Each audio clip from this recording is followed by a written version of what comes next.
একটা গ্রামের নাম ছিল দিঘিপাড়া। নাম শুনেই বোঝা যায় গ্রামটা নদীর ধারে, নদীতে মাছের অভাব নেই।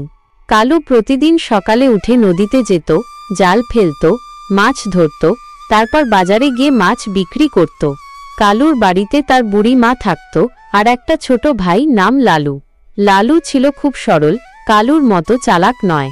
কালু সবসময় লালুকে বলতো, দেখ লালু, দুনিয়ায় বাঁচতে হলে চালাক হতে হবে, না হলে লোকে তোকে ঠকাবে। একদিন সকালে কালু নদীতে গেল মাছ ধরতে, কিন্তু সেদিন নদীতে মাছ কম, কোনো রকমে কয়েকটা ছোট মাছ ধরল। বাড়ি ফিরে দেখল গতকালের কিছু মাছ এখনো বিক্রি হয়নি, সেগুলো একটু পচতে শুরু করেছে, গন্ধ বেরোচ্ছে। কালু ভাবল, এগুলো ফেলে দিলে তো লোকসান, কোনো চালাকি করে বিক্রি করে দিতে হবে। সে একটা বড় ঝুড়ি নিল, নিচে পচা মাছগুলো রাখল, উপরে তাজা মাছগুলো সাজিয়ে দিল। তারপর একটা পাতা দিয়ে ঢেকে দিল যাতে গন্ধ না বেরোয়। বাজারে পৌঁছে কালু তার ঝুড়ি সাজিয়ে বসল। আসুন আসুন, তাজা মাছ নদী থেকে সোজা এসেছে, ইলিশ, রুই, কাতলা সব আছে। সে চিৎকার করতে লাগল। গ্রামের লোকেরা আসতে শুরু করল। প্রথমে এলো বুড়ো দাদু, নাম হরি দাদু। কালু 1 কিলো ইলিশ দে তো।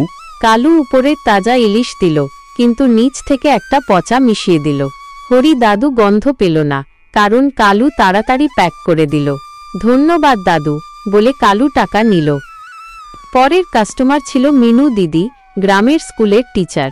কালু, মাছগুলো তাজা তো, গন্ধ পাচ্ছি যেন। দিদি, এ তো নদীর গন্ধ, তাজা মাছের গন্ধ এমনই হয়। দেখুন এই রুইটা কত জীবন্ত। সে একটা তাজা রুই দেখালো, কিন্তু দিল পচা মিশিয়ে। মিনু দিদি বিশ্বাস করল, নিয়ে চলে গেল। কালুর ব্যবসা জমে উঠল, কিন্তু হঠাৎ এলো গ্রামের এক চালাক ছেলে, নাম টুকু। টুকু ছিল 10 বছরের, কিন্তু তার মাথা ছিল খুব ধারালো। সে কালুর ঝুড়ির কাছে এসে বলল, কাকু, মাছ দাও, কিন্তু আমি দেখে নেব। দেখ না বাবু, সব তাজা। টুকু ঝুড়িতে হাত দিল, উপরের মাছ সরালো, নিচের পচা মাছ দেখল। এ তো পচা, কাকু তুমি ঠকাচ্ছ। টুকু চিৎকার করে উঠল। কালু ঘাবড়ে গেল, না না বাবু, ভুল হয়েছে, এটা অন্য ঝুড়ির। কিন্তু ততক্ষণে বাজারের লোকেরা শুনে চলে এসেছে। হরি দাদু ফিরে এলো, তার মাছ খুলে দেখল পচা। মিনু দিদি এলো, তারটাও পচা। সবাই মিলে কালুকে ধরল। ঠকবাজ কালু, তোকে শিক্ষা দিতে হবে।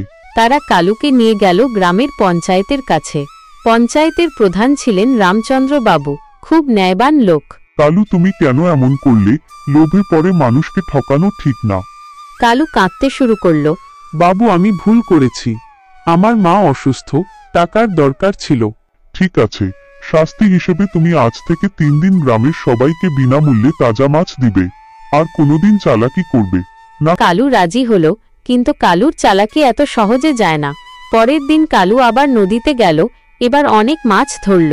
কিন্তু তার মনে একটা নতুন প্ল্যান, বিনামূল্যে দিতে হবে, কিন্তু আমি চালাকি করে ছোট মাছ দিয়ে দিব।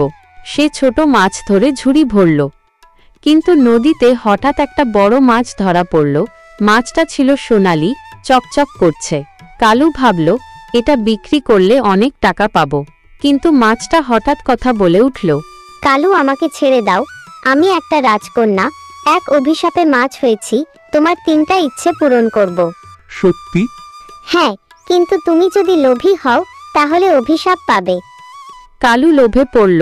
প্রথম ইচ্ছে, আমাকে অনেক টাকা দাও। মাছ একটা থলি দিল, ভর্তি সোনার মোহর। দ্বিতীয় ইচ্ছে, আমার বাড়ি পাল্টে একটা প্রাসাদ বানাও। সঙ্গে সঙ্গে হয়ে গেল। তৃতীয় ইচ্ছে, আমাকে গ্রামের রাজা বানাও। হয়ে যাবে, কিন্তু লোভ ছাড়ো। লোভ?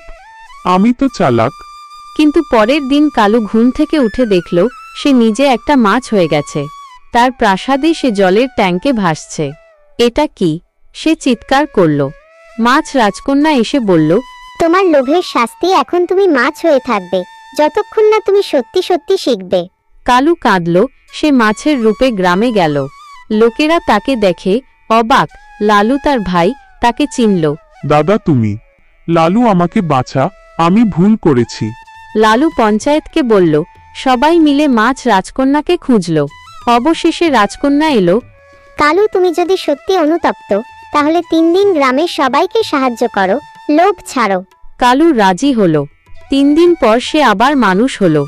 মনে রেখো, লোভ খারাপ, সততা ভালো। এরপর কালু সত্যি সত্যি পাল্টে গেল। সে তাজা মাছ বিক্রি করত, লোকেদের সাহায্য করত, গ্রামে শান্তি ফিরে এলো। এই গল্প থেকে শিক্ষা পেলাম যে লোভে পাপ, পাপে মৃত্যু, কিন্তু হাসি ঠাট্টায় শেখা যায় অনেক কিছু।